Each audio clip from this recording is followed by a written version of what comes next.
Hello students, I am Dr. Poonam, Associate Professor English, Dr. Bhim Rao Ambedkar Government College, Shri Ganganagar.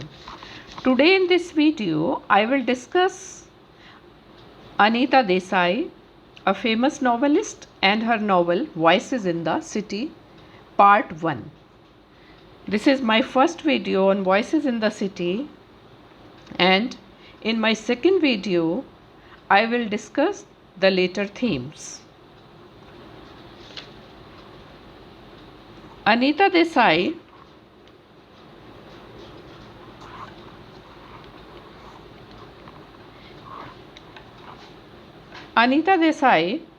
is an eminent contemporary Indian English woman writer of fiction. She has written on a variety of themes, but a majority of themes are based on women's sufferings. Anita Desai has a unique inner approach to women's psyche, which she explores with careful sensitivity that shows her deep understanding of women's problem in India. She was born in Mussoorie, India, 24th June 1937. As you see in the picture, you can see the picture of Anita Desai in this slide. She seems to be quite Indian in her appearance. She is a novelist and a professor of humanities at the Massachusetts Institute of Technology. She is creative, imaginative, quick-witted, sensitive and big-hearted. She always tries to express what she considers the truth. Next, we can see chronology of Anita Desai. Her mother was German and her father was an Indian. She obtained a degree in English literature from the University of Delhi. She lives in the United States, where she is professor of writing at Massachusetts Institute of Technology. She enjoys traveling, reading and working in her garden.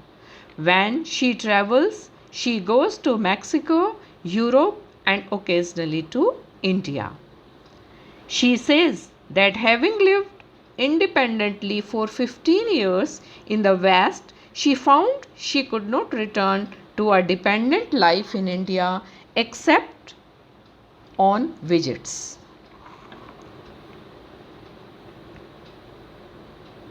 Then, family life of Anita Desai.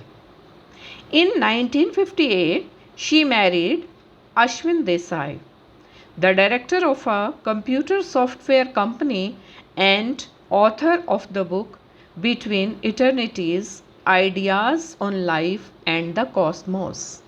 They have 4 children, including Booker Prize winning novelist Kiran Desai, a famous novelist who won Booker Prize. Kiran Desai is her daughter.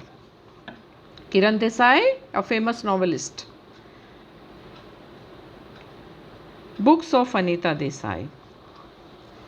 She has written 14 novels and 2 collections of short stories, and most of her books deal with characters who find themselves going against the current and therefore they are solitary, isolated beings themselves.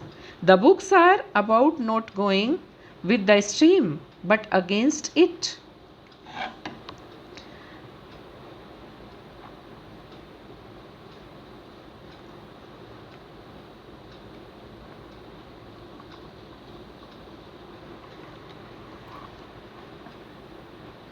Her novels include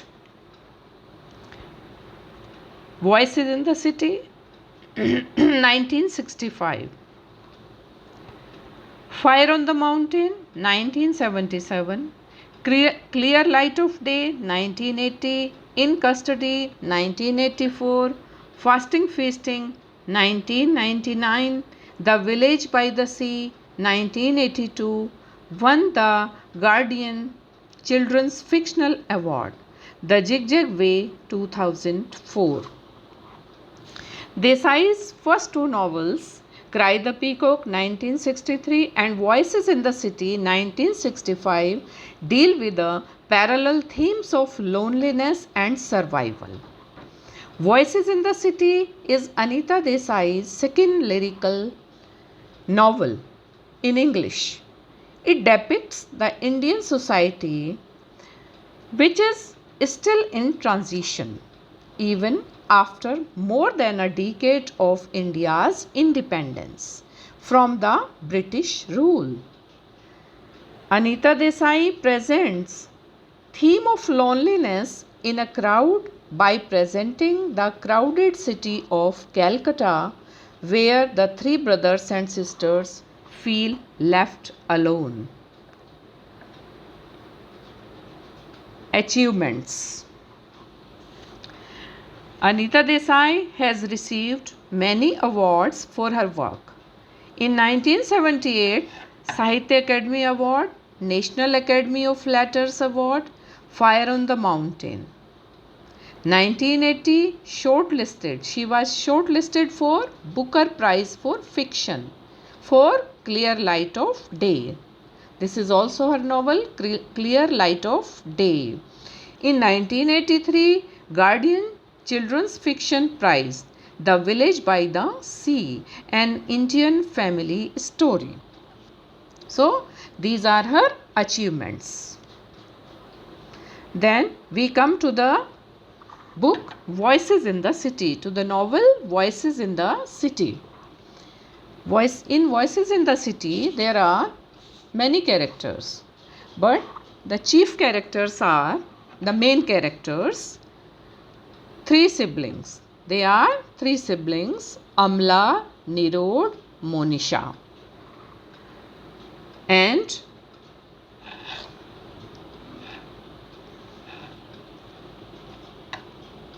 Anita Desai, in this novel, the very first line in the novel describes the train in subjective as well as objective terms.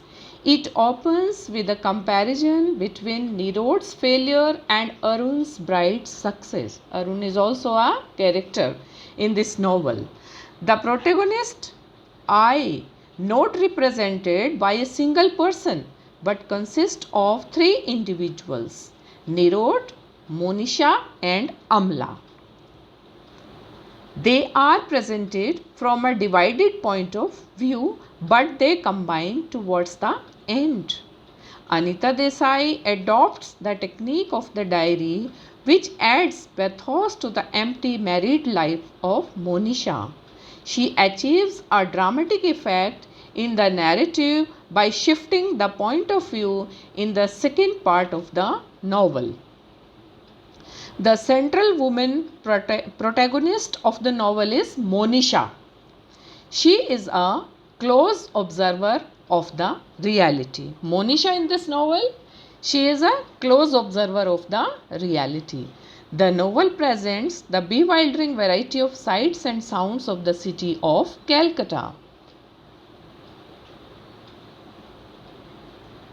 And it presents the poverty and the misery of the city, which are evoked through very powerful images in the novel. And in this novel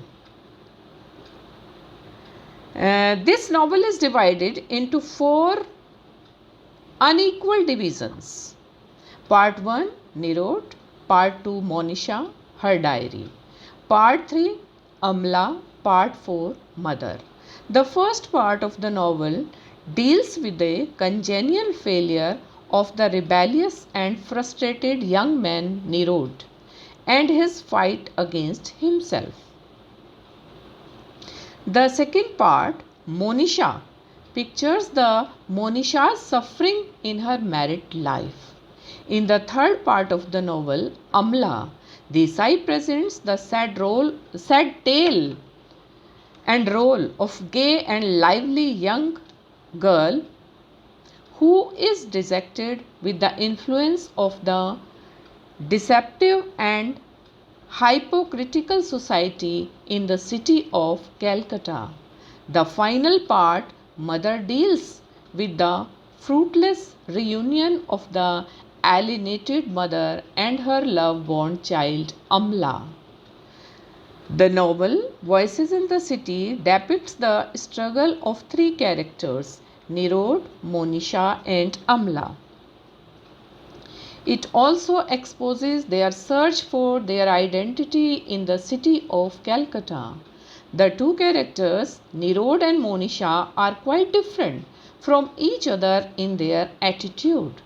Nirod and Amla are depicted through representation of their psychic reality, and Monisha has recorded her pathetic thoughts and experiences in her diary.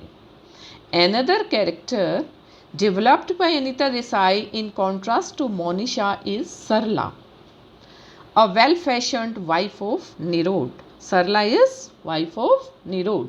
She is fond of drinks, and Anita Desai portrays the role of Sarla as a woman of questionable character. She neatly divides her major and minor characters into two groups in the novel. The major characters represent defiance and suffering of the elite. They are all presented as rebels, successful or unsuccessful. The minor characters stand for the dull and anemic individuals who live stupid and senseless lives. In brief, the novel is a tragic exploration of personal sufferings of three major characters, Amla, Nirod, Monisha. Desai brings the realistic vision of the city and its sensibility almost in all her novels. City acts as a social force for an organic entity and presents an ambivalent vision of human relationship. Next,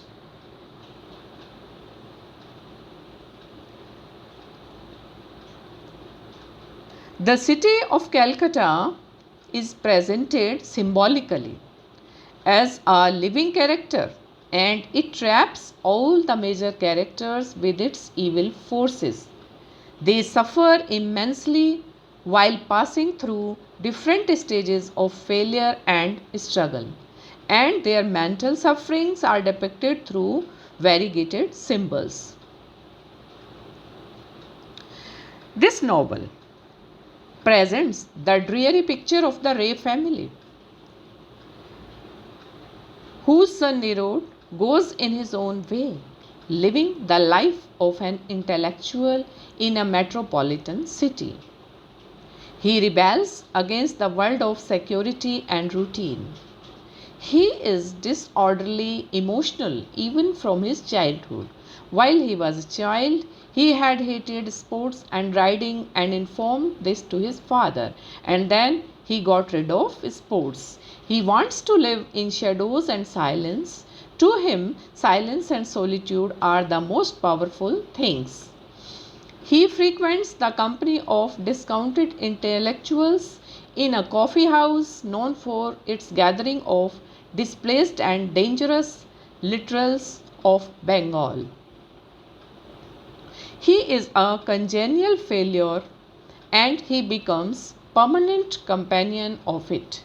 He starts his work as a clerk in a newspaper office. He contrasts his own glaring failures with his brother's grand success. His brother flies to England for higher studies. Then Nirod gives up his job. He starts editing a literary magazine named Voice, only to give it up and take up creative writing. He writes a play, but it is doomed to flop. Later, he starts a bookshop in a dirty locality. He is indeed a rootless drifter or a rolling stone that gathered no mass. He is obsessed with failure he feels. At one place, he says, I want to move from failure to failure, step to rock bottom. I want to explore that depth. He fails to make even the necessary compromises that life demands. Nirod is the victim of a pathetic and oppressive metropolis of Calcutta.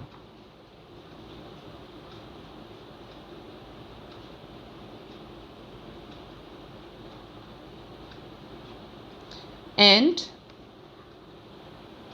The Voice is a magazine which brings him failure, poverty, and misery.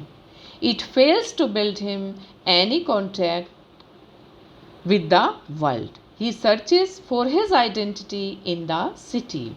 He tries so many ways to prove his identity, but he is obsessed with failure in achieving success in life, which creates a sense of emptiness. He is a rebel who symbolizes the contradictions in human nature and wishes for higher and ideal self.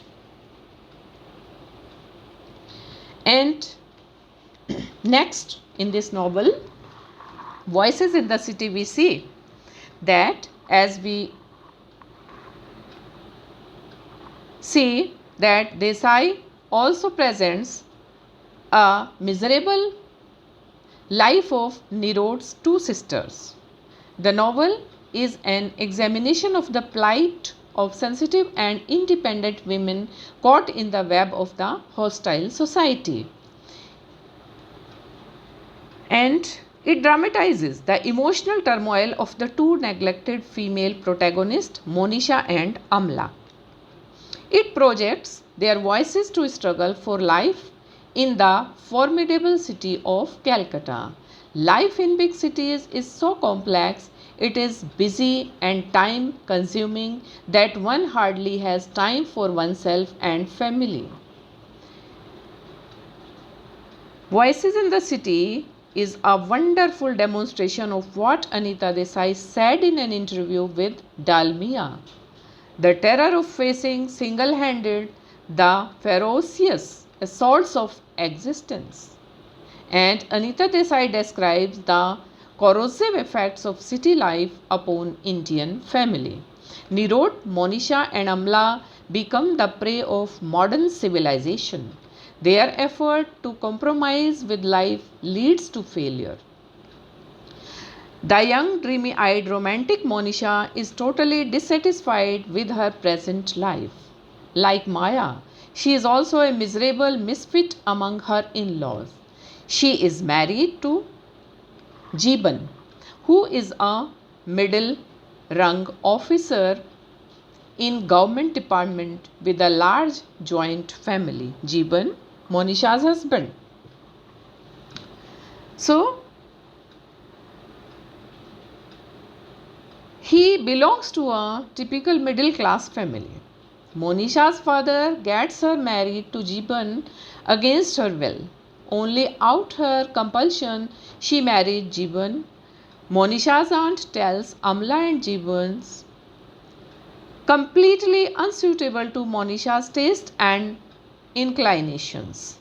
So she says, said, your father decided he was the right man, that it was the right family. She is tormented by her indifferent husband. She weaves a web of her own and remains imprisoned in its privacy. She feels alienated from her husband and ponders over the problem of attachment. Monisha and Jeeban marriage is the most pathetic illustration of maladjustment in marriage. In fact, she becomes an inseparable part of Jeeban's family after her marriage. Thus, Monisha is the victim of the crippling life within a joint family. She lives in a large house in Bao Bazar in central Calcutta with Jeeban's extended family. She is typical child of Desai's imagination.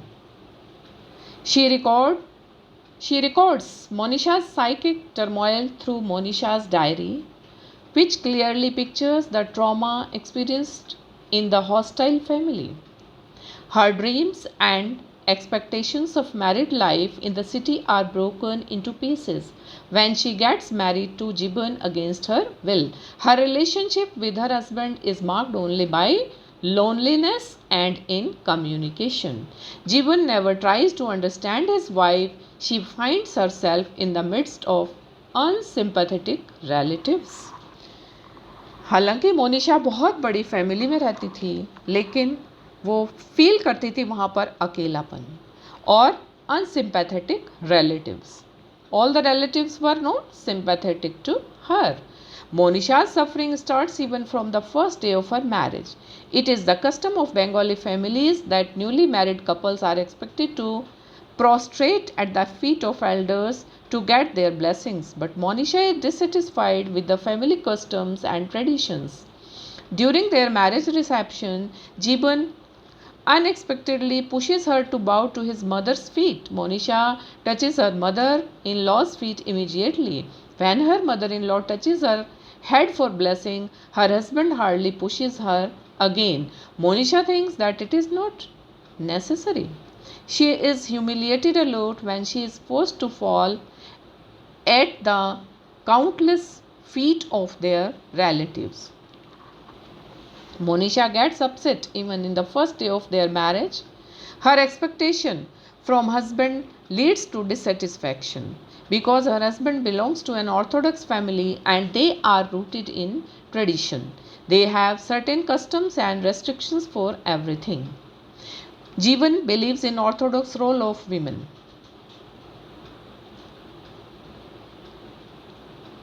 Then she has countless duties for crowded family. She is always busy in the kitchen to prepare fresh, hot chapatis and serving her uncles, listening to her mother-in-law and cooking fish in many ways. Though she lives in a joint family, she is longing for privacy. She internally suffers that she has no privacy even in her bedroom. Her room is filled with a stream of visitors with a volley of uncomfortable questions. Even though Monisha and Jeevan live together, they are mentally separated from each other. But the object of their search is absent. As a husband, he offers no hope, neither companionship nor protection. She realizes that nothing is meaningful in life. Slowly, Monisha likes loneliness as she feels. Alone, I could work better and I should feel more whole, she says at one place. She is mentally suffering for loneliness. Her expectation in the married life is unfulfilled. She searches for her identity in her husband and among the family members. She loses her hope and she gets mentally ill.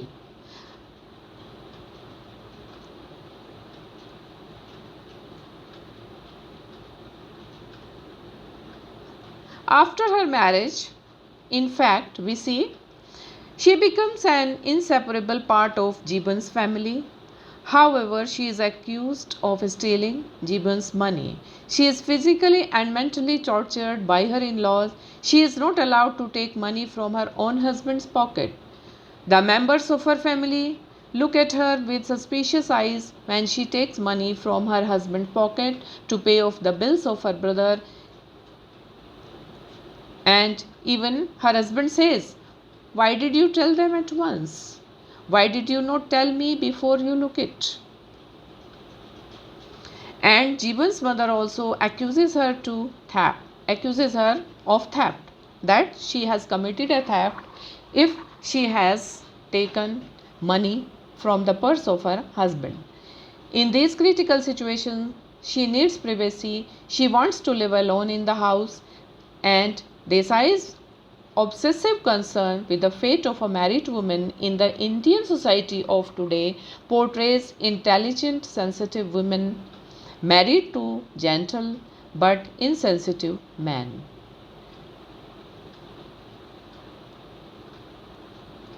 Monisha wants to free herself from her miseries and also wants to be away from her family members.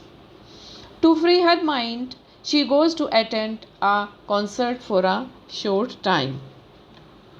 And as soon as she leaves the house, her in-laws start to criticize her in her usual way of laughing at her. She remains silent even when she hears those intolerable words about her. For instance, Monisha gets into the carriage with her brother. At that time, her sari lifts a little, exposing her legs. It happens unknowingly. It becomes great topic to her in-laws and they laugh at her. Monisha also notices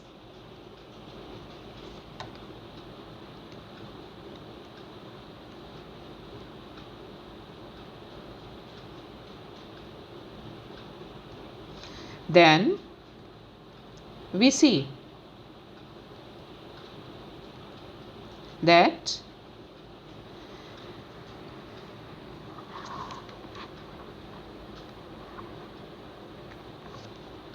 she believes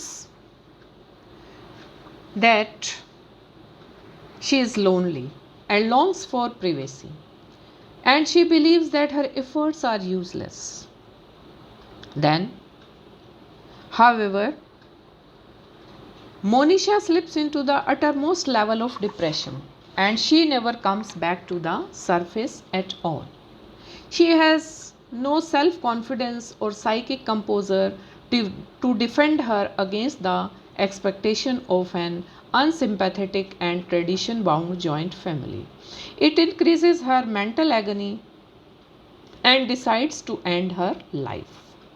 At last, she sets fire on herself in order to reach the core of intense feeling. Monisha commits suicide out of despair at not being able to experience life.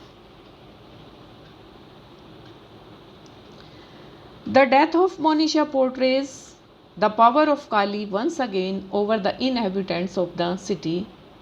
Kali, the goddess of death in the streets, underlines the tragic tone of the novel.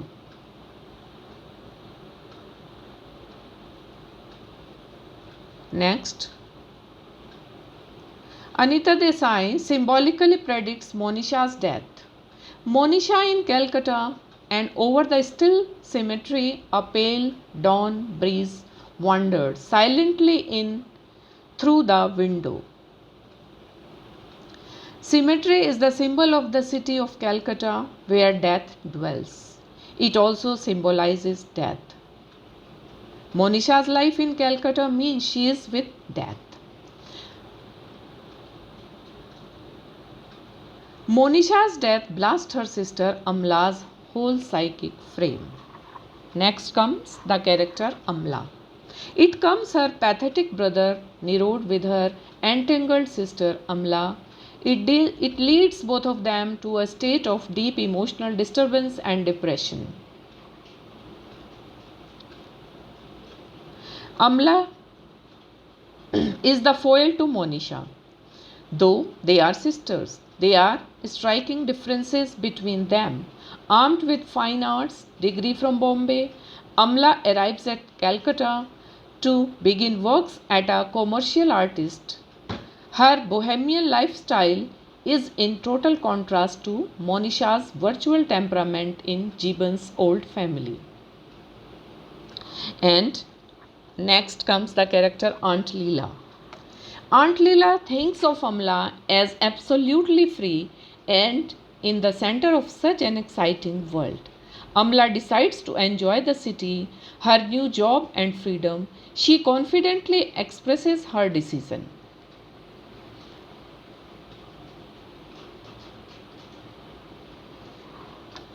Next we see that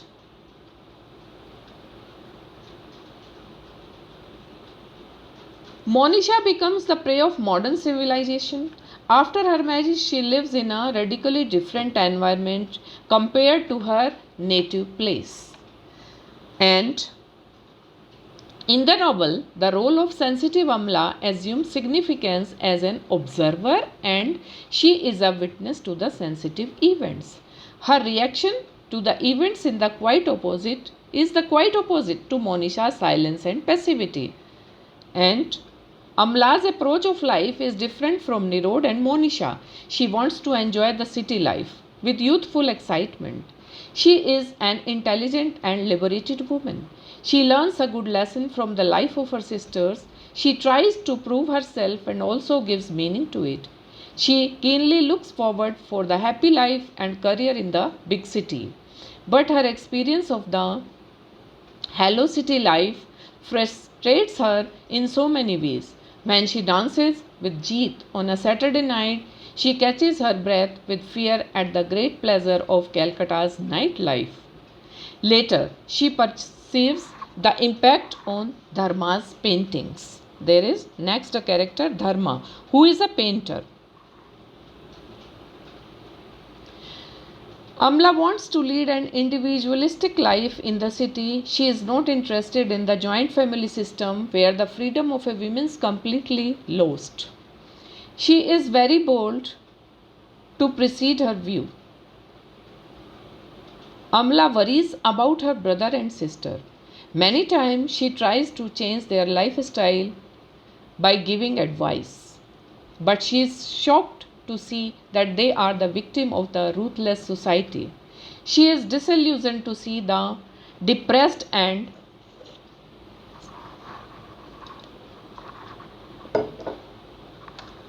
adverse psyche of her sister and brother.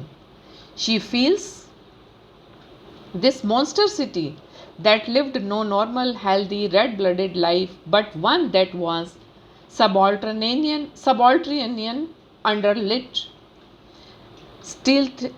stealthy and odorous of mortality, has captured and enhanced or disenchanted both her sister and brother. At one place in the novel, she says, she knows that her family never gives any purposeful support to her brother or sister. So she approaches like her mother to solve the problems, but her efforts to unfold them seem futile. Amla concentrates on her bright future life. It shows her career consciousness and wants to lead a carefree life in the city. After passing her art course at Bombay, she strives for objective achievements in life. One day Nirod comes to see her and she refuses to show her paintings to him. Nirod is obviously disturbed at this intrusion on her privacy. He offers her to meet his friend Dharma, a painter. Dharma is a painter in this novel. It takes Amla up on a different plane along altogether for a while.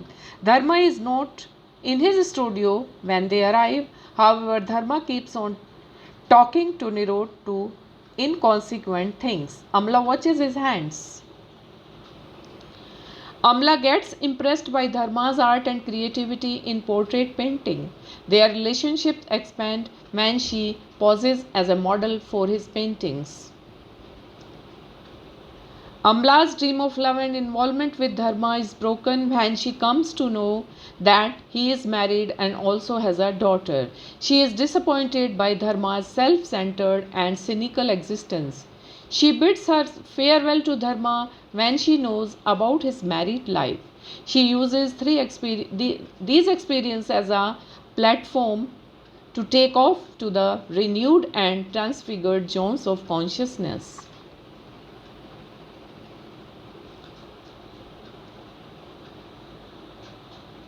So, in this novel, Amla represents the educated, enlightened womanhood of Indian cities today. She is determined to enjoy her life in the city, her new job, and her independence. Unlike Monisha, she is a rebellious young woman, eager to master life and ready to overcome every obstacle. She also takes part in the social activities. She tries to prove her identity in the society. And she proves now a rebellious woman, Amla is better than Monisha, who never allowed to lost herself in anywhere. Now, the last part. The mother is the fourth important character in the novel. The mother is a shadowy figure. She plays a major role throughout the novel. Nirod hates his mother because he suspects her of having affair with Major Chadha. Amla considers her mother to be a very beautiful, balanced and polished person, though she tends to every need of all the four children. She cannot ever to be a mother figure to them. None of the protagonists in the novel consider motherhood as an essential facet of their lives. The mother is used as a symbol of the city Calcutta. The most powerful character, the city of Calcutta, affects moods and attitudes of the other characters. The novel contains the notable mother figures, the real mother, the foster mother Calcutta, and the archetypal mother goddess Kali. The mother is a more beautiful mystery who remains an enigma to the children. And Jeet Nair is also one another character. This is a minor character. Soni is also a minor character.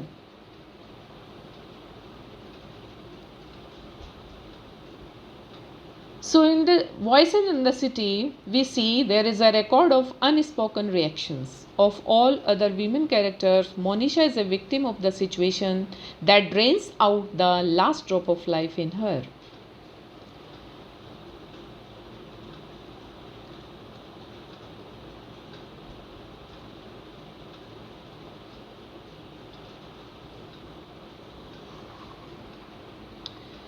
Now,